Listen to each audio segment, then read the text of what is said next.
ঐক্যের যুদ্ধে এখনো ব্যর্থতা রয়েছে বললেন মির্জা ফখরুল। সংকীর্ণতার ঊর্ধ্বে উঠে রাজনীতি করার আহ্বান। শীতে কাঁপছে দেশ, ৬ জেলার মৃদু শৈত্যপ্রবাহ আরও কমতে পারে তাপমাত্রা, বলছে আবহাওয়া অফিস। নতুন নামে যাত্রা করা চট্টগ্রামের প্রথম এলিভেটেড এক্সপ্রেসওয়েতে টোল আদায় শুরু।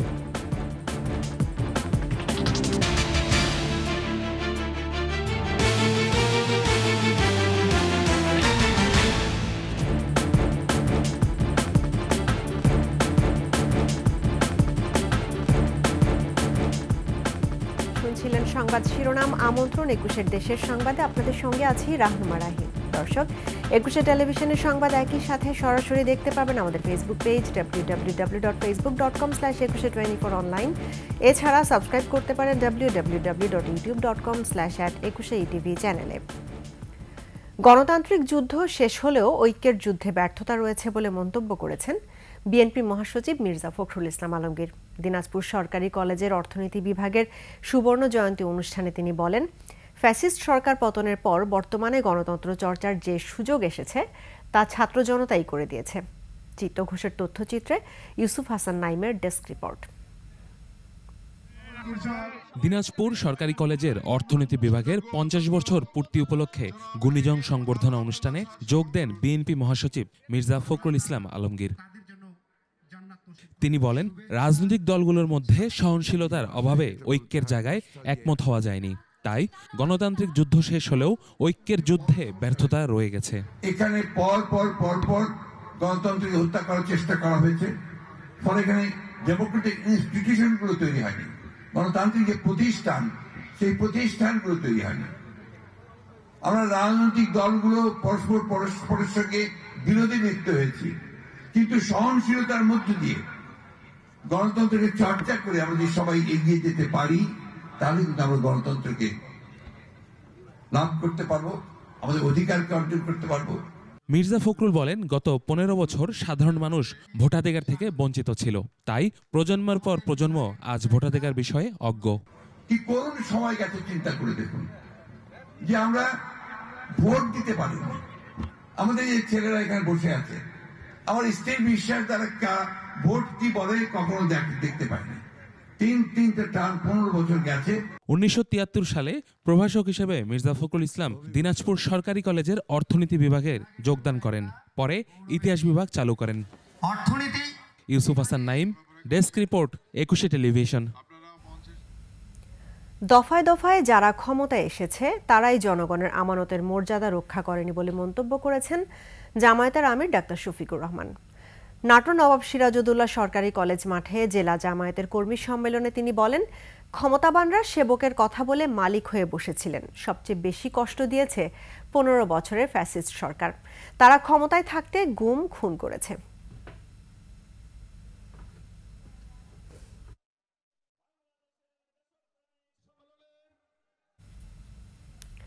বিশ্ববিদ্যালয়, হোটেল ও ব্যক্তিগত বাড়িতেও আয়নাঘর ছিল বলে মন্তব্য করেছেন শ্রম উপদেষ্টা brigadier doctor M Sakhawat Hossain.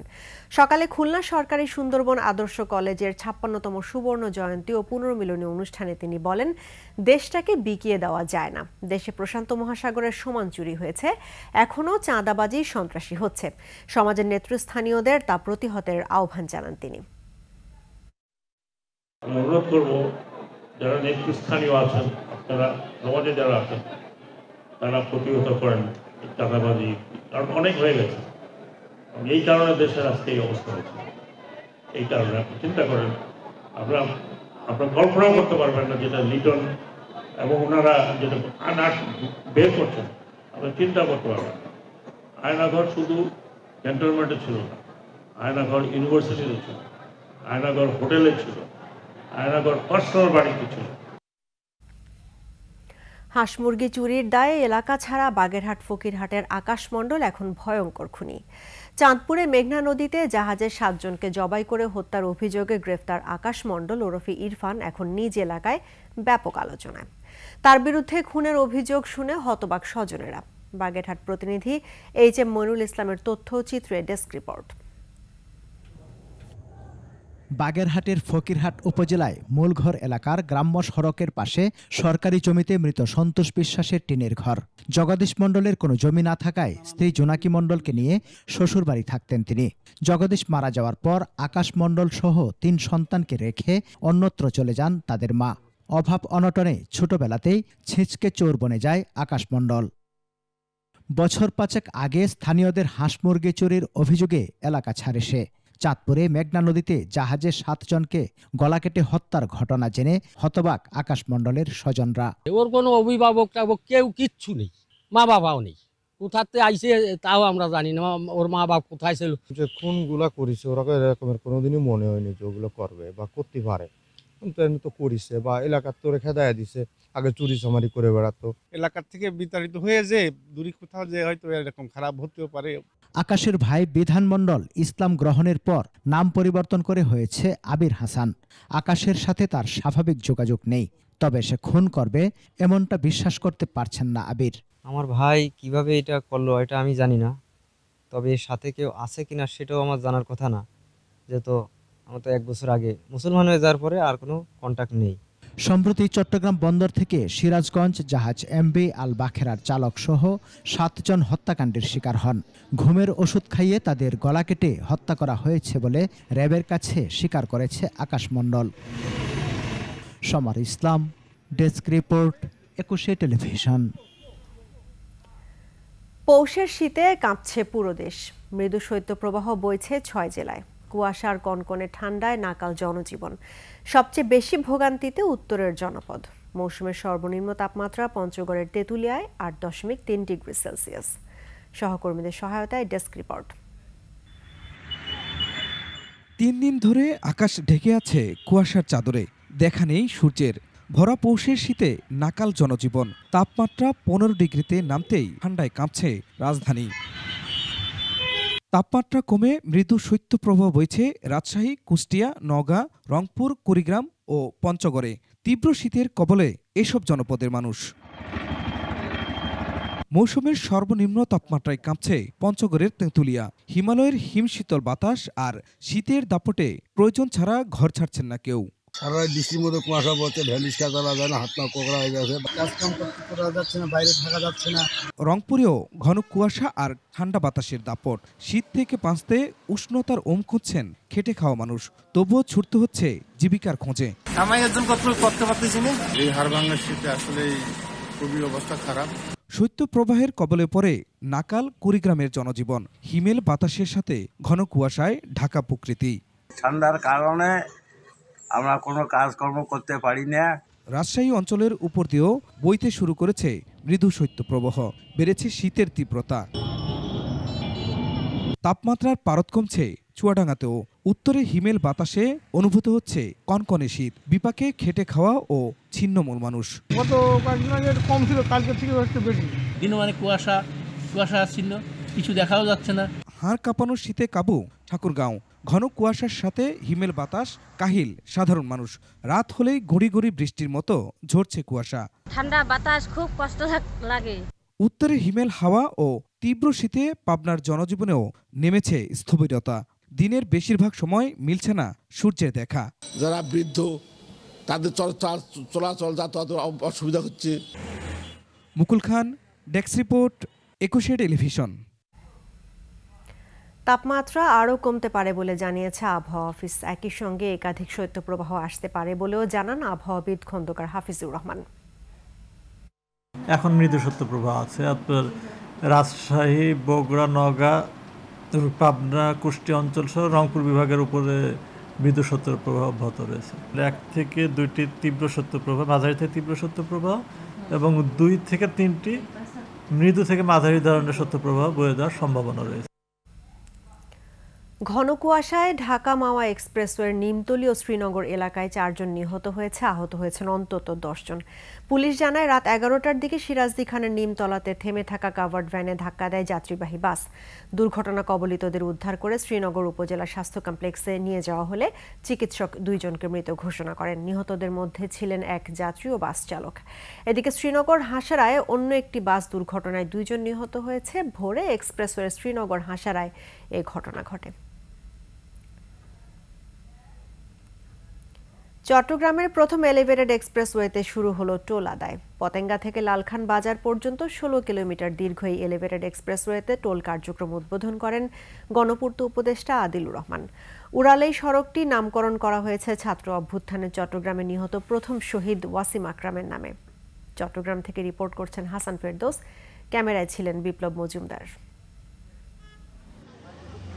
গত বছরের আগস্ট থেকে চট্টগ্রামের এই এলিভেটেড এক্সপ্রেসওয়েতে যান চলাচল শুরু হলেও টোল আদায় শুরু হয় শুক্রবার থেকে। কার্যক্রম উদ্বোধন করেন গণপূর্ত উপদেষ্টা আদিলুর রহমান। উপস্থিত ছিলেন city mayor doctor Shahadat Hossain, সিডিএর chairman সহ বিভিন্ন কর্মকর্তারা। প্রাথমিক পর্যায়ে সিডিএ টোল আদায় করলেও পরবর্তীতে এর জন্য অপারেটর নিয়োগ করা হবে। টোল কার্যক্রমটা আলটিমেটলি অপারেটররাই করবে। পরবর্তীতে আমরা এস্টিমেট সহ টেন্ডারে যাচ্ছি, হয়তো এটা 4-5 মাস লাগবে। আপাতত আমাদের কনসালটেন্টে যে লোকগুলো আছে তাদেরকে দিয়ে আমরা টোল কার্যক্রমটা চালাবো। আমরা সবাই মিলে সম্মিলিতভাবে ইনস্টিটিউশনাল ডিফারেন্সগুলো আমরা ভুলে গিয়েছি। আমরা একটা ইন্টিগ্রেশনের মাধ্যমে কাজ করতে চাচ্ছি। আমাদের কাছে বাংলাদেশ এবং চট্টগ্রাম এগুলি আমাদের কাছে বড়, আমাদের প্রতিষ্ঠান নয়।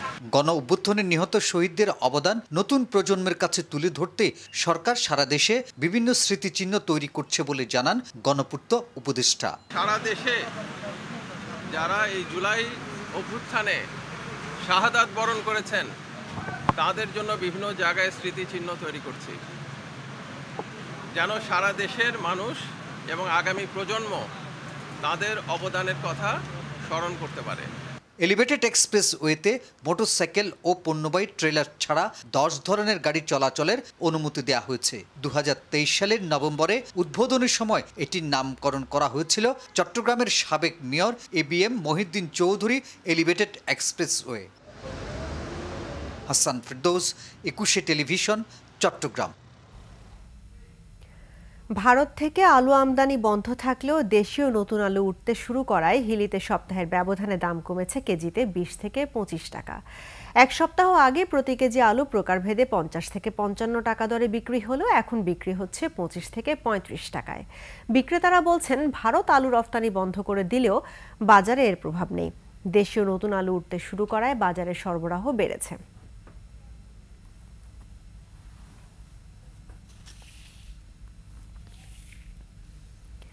শিশু কিশোরদের সুপ্ত প্রতিভা বিকাশে প্রতিযোগিতার বিকল্প নেই বলে মন্তব্য করেছেন চট্টগ্রাম ও অ্যানিম্যাল সায়েন্স বিশ্ববিদ্যালয়ের উপাচার্য অধ্যাপক ডক্টর মোহাম্মদ লুৎফুর রহমান। সকালে নাসিরাবাদ উচ্চ বিদ্যালয় মাঠে মাইজ ভান্ডারী একাডেমির উদ্যোগে সপ্তদশ শিশু কিশোর সমাবেশ ও বৃত্তি পরীক্ষায় উদ্বোধনের সময় তিনি কথা বলেন। মাইজ ভান্ডারী তরিকার প্রবর্তক সৈয়দ আহমদুল্লাহর মাইজ ভান্ডারীর বার্ষিক ওরস উপলক্ষে এই প্রতিযোগিতার আয়োজন করা হয়। এবার প্রতিযোগিতায় 19টি ইভেন্টে 8000 শিশু কিশোর অংশগ্রহণ করে। সংবাদ শেষ করছি পাখি মেলার খবর দিয়ে। প্রতি বছরের মতো এবারও জাহাঙ্গীরনগর বিশ্ববিদ্যালয়ে হয়ে গেল পাখি মেলা। তবে অন্য বছরের তুলনায় এবছর অতিথি পাখির আগমন কম হয়েছে বলে জানান দর্শনার্থীরা। পাখি বিশেষজ্ঞরা বলছেন মৌসুমী পাখি প্রেমীদের উৎপাতের পাশাপাশি শব্দ দূষণের কারণে নষ্ট হচ্ছে পাখিদের অভয়ারণ্য। সাভার প্রতিনিধি আরিফুল ইসলাম সাব্বিরের পাঠানো তথ্যচিত্রে ডেস্ক রিপোর্ট। অতিথি পাখির আগমনে মুখর জাহাঙ্গীরনগর বিশ্ববিদ্যালয়ের লেক। তবে অন্য বছরের তুলনায় এবার পাখিদের এই কলকাকলি অনেকটাই কম, এমনটাই বলছেন শিক্ষার্থীরা। মেলার কারণে প্রত্যেক শ্রেণীর মানুষের কাছে এই আবেদনটি পৌঁছাক যে আমরা পাখি সংরক্ষণ করব, জীববৈচিত্র্যের প্রতি সহনশীল হব। পাখিকে কিভাবে সংরক্ষণ করা যায়, পাখির যে বাসস্থান সেগুলো যাতে নষ্ট না হয়, পাখি আমাদের বিভিন্নভাবে সচেতনতা বোধ সেটা যেন জাগ্রত হয় সবার মধ্যে। এই জন্য আমরা এই অ্যাওয়ারনেসটা যে ক্যাম্পেইন, এই ক্যাম্পেইনটা চালাচ্ছে। 2001 সাল থেকে মেলার আয়োজন করে বিশ্ববিদ্যালয়ের প্রাণীবিদ্যা বিভাগ। ছোট বড় মিলিয়ে জাহাঙ্গীরনগর বিশ্ববিদ্যালয়ে লেকের সংখ্যা 26টি। অন্যান্য বছরগুলোতে প্রায় সবকটি লেকে পাখির দেখা মিললেও এবছর মাত্র একটি লেকে পাখির আগমন ঘটেছে। শিক্ষার্থীরা জানান শীতের দেশ থেকে অতিথি পাখি আসলেও আতশবাজি, জোরে হর্ন বাজানো সহ নানা কারণে ভয় পেয়ে অন্যত্র চলে যাচ্ছে পাখিরা। পাখিদের না আসার কারণ হচ্ছে গাছপালা কাটা। আগে জাহাঙ্গীরনগর অনেক গাছ ছিল, এখন এতটা নেই। তারা আমাদের কারণে ডিস্টার্ব ফিল না করে তারা তাদের বসবাসের জন্য যে বাসস্থানটা দরকার সেটা যেন তারা পায়। পাখিদের জন্য কোলাহলমুক্ত অভয়ারণ্যের উপর জোর দেন পাখি মেলার আহ্বায়ক, বিশ্ববিদ্যালয়ের প্রাণীবিদ্যা বিভাগের শিক্ষক। যে লেকগুলোতে পাখি বসে এই লেকগুলোর পরিবেশ ফিরিয়ে আনতে হবে। লেক যেমন সঠিক সময়ে পরিষ্কার করাটাও জরুরি, একই সাথে লেকের পাড়ে যে কোলাহল, এটাও কোলাহল মুক্ত করতে হবে। আমরা অতীতেও দেখেছি এর মধ্যে পাখি এসেছে, আমরা আশা করছি আমরা সফলভাবে উদ্যোগগুলো নিতে পারলে পাখি আবার ফিরে আসবে। পাখি রক্ষায় প্রয়োজনীয় পদক্ষেপ নেওয়ার আশ্বাস দিয়ে সবাইকে সহযোগিতা করার আহ্বান জানান উপাচার্য। আমরা নতুনভাবে প্রশাসনে যারা এসেছি তারা প্রাণ প্রকৃতি রক্ষা করে যেন এখানের অবকাঠামো উন্নয়ন এবং অন্যান্য কর্মকাণ্ড পরিচালনা করা যায় তার চেষ্টা করব। জাহাঙ্গীরনগর বিশ্ববিদ্যালয়ে যারা আছেন এবং যারা আসবেন তারা সকলেই যেন আচরণে স্ববিরোধ মুক্ত হন। এদিকে মেলাকে ঘিরে আয়োজন করা হয় বিভিন্ন সাংস্কৃতিক অনুষ্ঠানেরও। মহিমা পলি, ডেস্ক রিপোর্ট, 21 টেলিভিশন। শেষ করছে 21 দেশের সংবাদ। যাবার আগে সংবাদ শিরোনামগুলো জানাবো আরো একবার। ঐক্যের যুদ্ধে এখনো ব্যর্থতা রয়েছে বললেন মির্জা ফখরুল। সংকীর্ণতার ঊর্ধ্বে উঠে রাজনীতি করার আহ্বান। শীতে কাঁপছে দেশ, 6 জেলা মৃদু শৈত্যপ্রবাহ, আরও কমতে পারে তাপমাত্রা বলছে আবহাওয়া অফিস। নতুন নামে যাত্রা করা চট্টগ্রামের প্রথম এলিভেটেড এক্সপ্রেসওয়েতে টোল আদায় শুরু।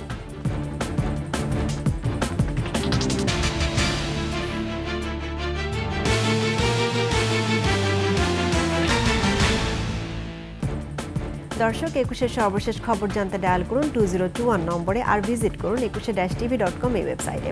ফেসবুকে ভিজিট করতে পারেন www.facebook.com/2124 অনলাইনে। এছাড়া সাবস্ক্রাইব করতে পারেন www.youtube.com/@21etv চ্যানেলে। এতক্ষণ সঙ্গে থাকার জন্য ধন্যবাদ। আমাদের পরবর্তী সংবাদ আয়োজন সন্ধ্যা 7টায় দেখার আমন্ত্রণ রইল। 21-এর সঙ্গেই থাকুন।